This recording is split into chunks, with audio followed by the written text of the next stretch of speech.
자, 두 번째 시간은 네. 굿즈에 대한 문화가 이제 주제입니다. 이게 하나 궁금해지는 게 혹시 전체적으로 우리 10대 학생들이 굿즈가 인기가 많은지 좀 궁금하고요. 아이들에게 이 용어가 익숙한지 혹은 익숙하지 않은지 저만 오늘 처음 들어보는 말인지 만났어요. 어때요? 두 분 다 혹시 오늘 굿즈라는 말을 처음 들어보셨나요? 네, 들어보긴 했는데 제 입으로 사용해 본 적은 없는 것 같아요. 방금 얘기해 주신 게 참 사실은 좋은 질문인 것 같아요. 이 얘기가 좀 하고 싶었어요. 굿즈라는 용어가 이제 이 영상을 보시는 선생님들께는 좀 낯설 수도 있을 것 같아요. 정확히는 모든 교사들한테 막 낯설다 이런다기보다는 교사들 또 연령대마다 차이가 있을 것 같거든요. 예를 들면 뭐 40대, 50대 선생님들께서는 굿즈 문화라는 게 좀 더 낯선 느낌일 것 같고 X세대? 7080? 네. 80 아니에요? 저희는 그래도 X와 Y세대 중간. 나름 밀레니엄 세대죠? 농담 잘 안 했습니다. 그런데 근데 20대 선생님들한테는 훨씬 MZ세대. 더 익숙하실 거예요. 그리고 30대 초반까지도 익숙할 것 같은데 네. 어쨌든 연령에 따라서 좀 차이는 있을 것 같아요. 네. 아이들에게는 사실 너무 잘 알려져 있는 그러니까 수시로 사용하는 용어 같은 개념이에요. 그래서 애들 사이에서는 사실 문화죠. 굿즈 문화가 있죠. 10대들 사이에서는 특히 이제 20대, 10대 굿즈를 문화라고도 표현을 하나요? 네네. 그러니까 워낙에 굿즈에 대한 관심이 높고 그리고 예를 들면 특정 연예인을 대상으로 하는 그런 굿즈의 경우에는 소비층이 딱 있잖아요. 딱 있어서 굿즈 문화라고 충분히 표현이 가능하고 그리고 특정 요즘에는 이제 연예인 대상이 아니더라도 이 굿즈라는 단어가 일상 전반에 곳곳에 들어있기 때문에 이제 굿즈 문화라는 표현을 사용을 하고 뭐 매거진이나 이런 글들에서도 보면 네, 굿즈 문화, 뭐 10대들의 굿즈 문화, 뭐 아이돌의 굿즈의 역사 뭐 이런 식의 이야기들을 많이 합니다. 제가 그 코로나 전에 외국에 가서 사왔던 뭐 혹시 뭐 스타벅스 컵? 네네. 지역명이 적혀있는 스타벅스 컵 있잖아요. 이런 것도 굿즈라고 할 수 있을까요? 그렇죠. 요즘에는 그냥 그렇게 일상생활 속에서 사용되는 그런 어떤 상품, 소품인데 거기에 의미를 담는 거죠. 기념품처럼. 국립박물관 굿즈도 있어요. 네, 이따가 보여드릴 건데 그러니까 국립박물관에서도 홈페이지에다가 정식 명칭을 굿즈 이렇게 하진 않고 그냥 문화상품 정도로 해놨는데 그런 것들을 이제 사람들이 검색하거나 할 때 검색어에 그냥 국립박물관 뭐 굿즈 이런 식으로 하면 쭈르륵 나와요. 저 옛날에 수학여행 갔었을 때 불국사 앞에 그 석굴암 그 포스트카드 그것도 굿즈겠네요. 네네. 그러니까 이 용어가 굉장히 폭이 넓죠. 그 역사가 굉장히 긴 것 같네요, 그러면. 네, 역사가 길다고 하면 좀 길 수가 있죠. 그리고 이건 사실 아이돌하고 굿즈 문화가 좀 연결이 막 되어 있으면서 그런 식으로 해석하면 역사가 길어요. 전 시간에 제가 얘기한 잭스키스 그게 이제 1세대 아이돌 굿즈의 문화라고 하셨잖아요. 네, 맞아요. 아이돌 굿즈의 변천사라고 하니까 좀 갑자기 궁금해지는 지점이 생기는데 그런 이 변천사라고 할 만큼의 그런 역사가 좀 있나요? 역사가 그러니까 예를 들면 막 50년, 100년 이런 역사는 아닌데요. 변천이 있었던 거를 세대별로 나눈 거라고 생각하시면 돼요. 그러니까 1세대하고 2세대의 시간이 많이 흘렀다기보다는 어느 정도 시간이냐면 H.O.T와 잭스키스, G.O.D 시간은 1세대고요. 핑클? 2세대 빅뱅. 빅뱅? 네네네. 갑자기 너무 멀어진 것 같은데. 갑자기 1세대하고 2세대가 너무 멀어진 것 같은데요? 그 정도의 그 안에 육각수 없나요? 육각수. 세상에. 네, 그 정도의 역사는 있어요. 그래요? 이게 좀 달라지거든요. 그러니까 그 굿즈의 모양이라든지 굿즈의 방향성이 조금 달라져요. 전 그때 무대 현장을 생각해보면 뭔가 응원 도구 같은 게 막 있었던 것 같아요. 색깔도 있잖아. 네, 맞아요. 하얀색, 노란색, 뭐 하늘색 뭐 이렇게 해가지고 G.O.D. 네네. 어떤 색깔이 더 많다. 그렇게 뭐 상징하는 이런 색깔이나 뭐 이런 도구들도 있었죠. 그렇죠. 그러니까 그 당시 굿즈는 1세대 굿즈라고 표현을 하는데 그게 응원 도구 같은 거였어요. 그리고 그게 약간 팬들을 묶어주는 소속감 같은 역할을 한 거죠. 노란색 풍선 막 들고 있으면 노란색들한테는 왠지 이런 동지감이 느껴지고 하얀색 풍선 들고 있으면 하얀색이야 이렇게. 뉴스에 뭐 대규모 공연이 있던 날 머리채 잡고 싸웠다는 그럼 2세대는 1세대랑 좀 다른 점은 있을 것 같아요. 그럼 2세대 굿즈는 어떤 차이가 있죠? 1세대 굿즈가 사실은 굿즈의 그 유형? 그러니까 굿즈가 만들어진 물건이 예를 들면 뭐 사진, 브로마이드 이런 거 막 문방구에서 팔았었잖아요. 맞아요. 그런 거나 풍선 색깔 좀 다르고 우비 요 정도였다면 이제 2세대 굿즈로 가면 용품 자체가 훨씬 다양해져요. 다양해지고 생활 전반에서 우리가 활용할 수 있는 그런 물건들이 이제 좀 만들어지기 시작합니다. 전 시간에 이제 본 것처럼 이제 학교에서 만든 굿즈는 뭐 가방, 컵, 뭐 앞치마처럼 실제 생활에서 활용할 수 있는 물건이다 이거죠. 그렇죠, 그렇죠. 그래서 이게 1세대 굿즈하고 2세대 굿즈의 차이가 있으면서도 그리고 이제 아이돌의 역사랑 또 같이 하는 게 아까 1세대가 뭐 H.O.T, 제키 이제 그 세대라고 했다면 이제 2세대는 제가 아까 잠깐 생각이 안 났던 빅뱅, 뭐 동방신기, 원더걸스 이런 아이들하고 또 역사를 같이 하더라고요. 또 티셔츠나 뭐 머그컵, 머리끈 이런 실용적인 제품들도 나타나고 네. 이런 뭐 아이돌이나 연예인들 이미지를 담아서 만드는 굿즈도 나타나기 시작했고요. 또 하나 그것도 있어요. 이 시점에 가면 2세대 정도에 가면 네네. SM이나 YG 같은 그런 대형 엔터테인먼트들 있잖아요. 그런 데서 서울에 약간 팝업 스토어를 만들어가지고 네. 그 팝업 스토어에 팬들이 막 방문을 하는 거예요. 그러면 그 스토어에 외국인들도 굉장히 많이 방문하는 그렇죠. 한류 문화가 본 적이 또 있거든요. 유명해지니까. 네, 맞아요. 많이 방문하죠. 많이 방문하면서 가면 무슨 생각이 드냐면 나도 갖고 싶다. 나도 저거 갖고 싶다. 이러면서 이제 아이돌 굿즈 문화가 원래는 이 사람의 팬들만 이렇게 조금씩 하다가 스토어가 딱 만들어지면 주변에 있는 관심 없는 사람들에게도 이렇게 한번 들어가 보거나 저게 뭐지 이렇게 관심이 생기잖아요. 그러면서 이제 대중적으로 슬슬 좀 스며들기 시작하는 거죠.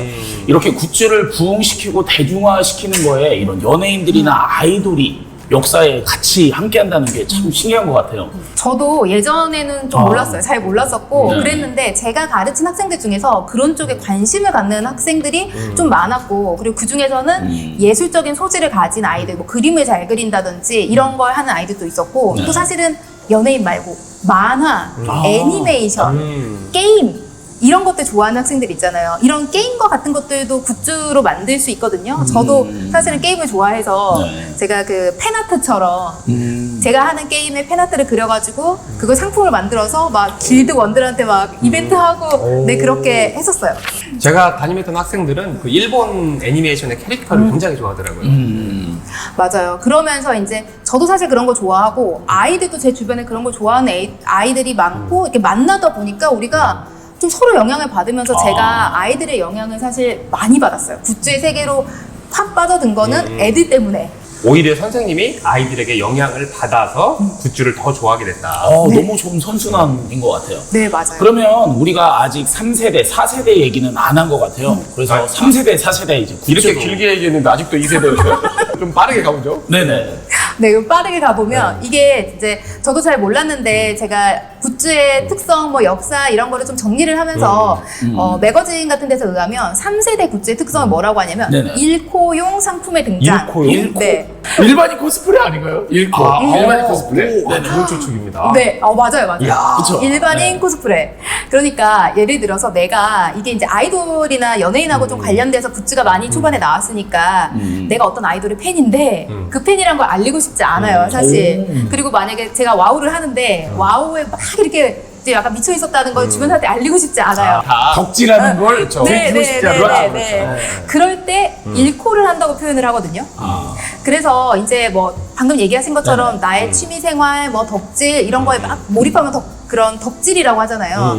그런 것들에 대해서 내 취향을 알리고 싶지는 않은데 그럼에도 불구하고 굿즈는 갖고 싶은 거죠. 그러니까 이제 3세대는 내가 예를 들어서 뭐 세일러문 팬인데 세일러문 팬인 거를 들키고 싶지 않을 때 이제 일코용 상품 이게 바로 이제 굿즈가 된다는 거죠. 그런 식의 접근도 맞을 것 같아요. 그러니까 이제 3세대 굿즈부터의 그 특징이 어떤 거냐면 아이돌을 예를 들면 아이돌의 얼굴을 물건에다 막 찍어내거나 그거를 막 광고하는 식으로 만들지 않는다는 거예요. 그러니까 좀 은은하게 아는 사람들만 알게. 네, 그렇죠. 그 전에는 알아보고 브로마이드. 놀라는 거 아니야? 혹시 너도 세일러문 팬이었어? 이게 그 효과인 것 같아요. 그러니까 모르는 사람들이 봤을 땐 모르고 그 팬덤이나 그 어떤 단체나 이 안에 소속돼 있는 사람들끼리만 이 가방 메고 지나가는데 쟤 누구 팬인가 봐. 아니면 쟤 저거 좋아하네? 이렇게 알 수 있는 그러니까 그런 식의 굿즈들이 좀 많이 만들어지기 시작했죠.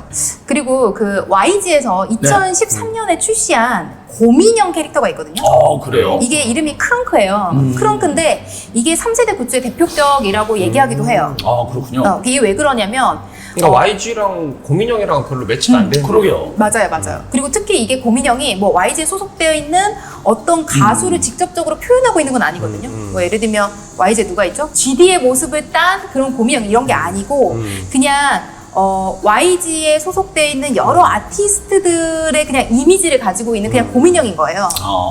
그런데 그걸 가지고 YG가 자기 자회사에 소속되어 있는 뭐 가수, 아티스트들하고 막 콜라보레이션을 하면서 크렁크가 알려진 거죠. 굿즈가 알려지면서 이제 이게 지금은 뭐 YG가 주는 어떤 브랜드 이미지를 상징하는 그런 굿즈가 되기도 했어요. 그렇군요.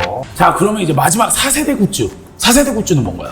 4세대 굿즈는 네. 지금인데 지금 그냥 이제 거의 그냥 통이에요, 통. 일상적으로 소유할 수 있는 굿즈. 일상적으로 우리가 가지고 막 다닐 수 있는 굿즈. 네. 그러니까 이제까지는 굿즈가 사실 어떤 특정 아이돌이 존재를 하면 그 아이돌을 좋아하는 팬들에 의해서 막 팬들의 수요에 의해서 만들어졌었거든요. 네. 그러니까 가수에 한정시키면 뭐 제작하는 사람이 기획자이거나 뭐 팬들이거나 팬들, 네. 뭐 그런 식으로 진행이 됐다가 이제 요즘은 가수들이 직접 굿즈 제작에 참여를 하기도 하고요. 대형 기획사에서 좀 심도 있게 굿즈 제작에 공을 들여가지고 일반 회사랑 이제 콜라보들을 해요. 그러면서 굿즈의 퀄리티도 높아지고 고퀄리티가 되고 또 내가 막 가지고 다닐 때도 부끄럽지 않은 그러니까 그냥 아이돌이나 가수를 떼어놓고 굿즈 상품 자체만 놓고 봐도 괜찮은 네, 일상적으로 좀 소유하고 싶은 상품으로 이제 제작이 좀 되기 시작한 거죠. 그럼 4세대 굿즈에 대해서 한번 예를 들을 수 있을까요? 방탄소년단. BTS. 네, 방탄소년단이 그렇게 유명하잖아요. 네네. 인기가 많고 그 방탄소년단하고 라인프렌즈가 그 콜라보했던 게 있어요. 아 이거 혹시 보신 적 있으세요? 저 이거 본 적 있어요. 이거 어디서? 스티커로 만들어지지 않았나요? 네. 저는 좀 대형마트에서 본 기억이 나고요. 네. 사실 이게 뭔지 잘 처음 알았습니다. 네. 맞아요, 맞아요. 저도 대형마트 몰 같은 데서 좀 봤어요. 그러니까 지나가다가 봤는데 뭐가 피규어가 있는 거예요. 이제 우린 또 미술 교사다 보니까 제가 그런 쪽에 관심이 있다 보니까 그게 눈에 보이거든요. 이거 하나하나가 이제 그 방탄소년단의 캐릭터인 건가요? 아, 네, 맞아요. 그러니까 방탄소년단의 그 세계관이라든지 좀 그 추상적이네요. 네, 캐릭터성도 그 안에 좀 들어가 있는 거고 그래서 이게 이렇게 제작이 되었을 때 말씀하신 것처럼 뭐 라인프렌즈랑 손을 잡고 이모티콘 같은 걸로도 만들었고 뭐 마트에서 판매를 하기도 했고 그런데 중요한 거는 이게 그냥 봤을 때는 BTS인지 모를 수도 있을 정말 만큼 모를 것 같아요. 네. 그냥 이제 생활 곳곳에서 이렇게 활용할 수 있는 걸로 만들어진 거죠. 그러니까 이제는 완전히 일방적으로 생활할 때 쓸 수 있는 물건으로 좀 더 업그레이드가 된 거네요. 그냥 인형이죠? 네. 맞아요. 일상생활에서 사용할 수 있는 이런 물건들인데 연예인의 이미지를 입혀가지고 그런 것들을 또 만든 물건. 네. 이게 바로 4세대 굿즈라는 거죠. 4세대 굿즈의 특징. 네네. 방탄소년들하고 맥도날드가 또 콜라보를 하기도 했었거든요. 그래요? 네, 지금 이런 화면을 것 좀 같은데? 네, 보시면 네. 와, BTS 세트도 있고요. 네, 네, 맞아요. 맛있겠습니다. 그리고 티셔츠도 있네요. 티셔츠도 있고 우산도 있어요. 우산. 네, 우산도 지금 있고. 안 보이는데. 오. 파우치도 있고. 그래서 이거 뭐 BTS 세트 출시하면서 맥도날드 이제 먹으면서 굿즈 상품도 같이 사는 거죠. 그러면 굿즈 상품 뭐 세트 BTS 세트를 시키면 굿즈 상품 줘야 되는 거 아닌가요? 그렇게는 안 했던 것 같아요. 돈을 주고 샀어야 됐던 것 같아요. 이게 제작비가 좀 들어요. 네. 지금까지 굿즈 문화 1세대에서 4세대까지를 정리해보면 네. 1세대는 응원 도구 같은 거였다. 아까 얘기했던 뭐 잭스키스, H.O.T의 응원할 때 풍선 색깔 같은 것들. 그리고 2세대는 생활 전반에서 활용할 수 있는 물건들이 이제 다양해지면서 굿즈의 상품이 좀 폭이 넓어졌다. 그렇죠. 3세대 굿즈는 아까 1코라고 하셨는데요. 1코. 네, 1코용 상품이 등장하면서 이제 내가 일반인인 척 하긴 하지만 우리 덕후들끼리 알아본다. 서로가 서로를 알아본다. 그렇죠. 네. 마지막 4세대는 일상적 소유가 가능해진 굿즈고 일반적인 실제 사용할 수 있는 물품이다. 그리고 기획사에서 이렇게 퀄리티 높은 제품들을 내놓고 있다 라고 정리를 하면 될까요? 네, 그렇게 정리하면 될 것 같아요. 네. 그래서 이제 이런 식으로 아이돌의 역사랑 굿즈의 역사가 이제 좀 같이 확장되는 것 같은 느낌이 좀 들고 그러면서 이제 굿즈라는 용어가 연예인 관련된 상품에서부터 이렇게 좀 사용되기 시작했는데 지금은 다양한 것들에 좀 쓰이기 시작한 거죠. 그래서 이제 굿즈 문화라고 표현할 수 있을 만큼 그냥 우리 생활 전반 곳곳에 있게 된 거라고 보시면 좀 될 것 같아요. 좋습니다. 우리 두 번째 시간에는 굿즈의 문화 1세대부터 4세대까지 알아봤습니다. 네.